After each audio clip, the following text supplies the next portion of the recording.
Hi, my name is Findlay Wolfe and I'm a licensed designer with Sizzix. Today we are playing with the varied triangle die. We have multiple different ways that you can use this die, which I'm going to walk you through. Also show you how easy it is to be able to put the construction of this die together.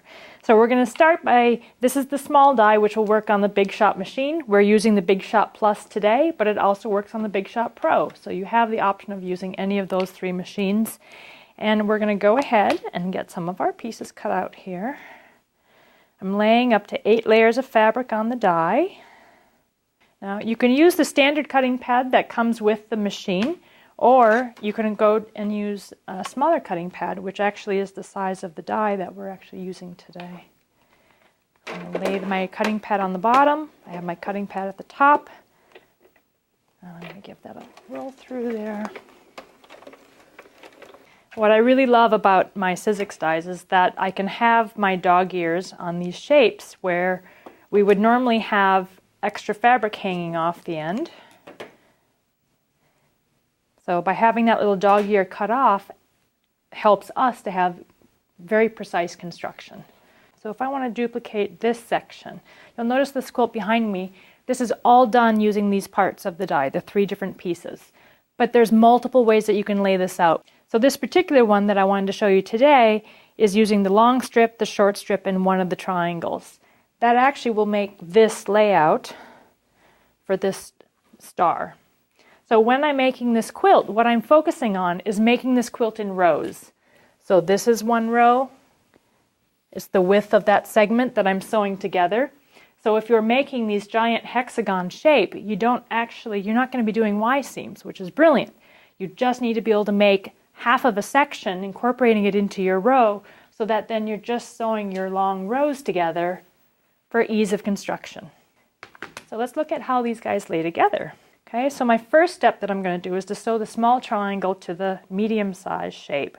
Again, with having that dog ear cut off, when I have them lying right sides together, they lay perfectly in place where I need to sew my 1/4 inch.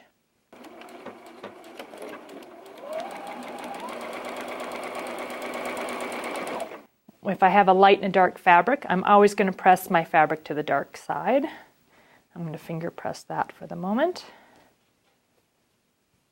There's my first unit. Now adding on my second unit, again, when I'm going to lie these right sides together, you will see that because of the little dog ear that's been cut off, ease of construction. I know exactly where I need to line up my fabrics there. They line up perfectly on this side, and I'm able to sew my 1/4 inch seam and have a perfect triangle.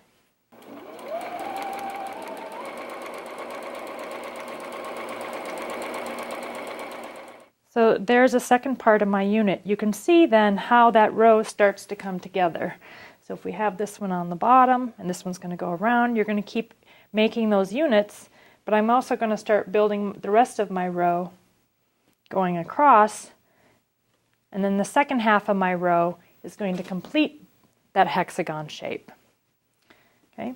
So looking at some of the various layouts that you can do with this die, you can see my background that I have going there. I have made some of those little parts here. Again, here you can see where I can piece 4 of the triangles together with the dark, which again, that's going to be one of my rows to be able to put that all those angles together. There I can keep switching it, and now I can do a zigzag pattern all the way across the back. There's so many different ways for you to put these pieces together.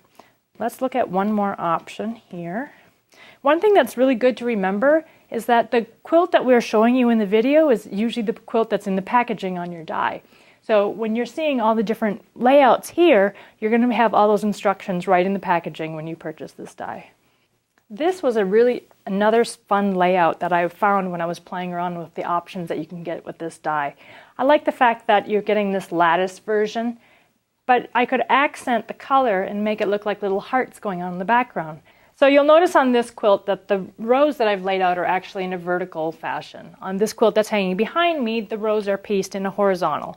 So you have many different options in the way that you're designing this quilt. But don't forget to look within the pattern to find how many different variations that you can put these parts and pieces together and have a lot of fun with a varied triangle die.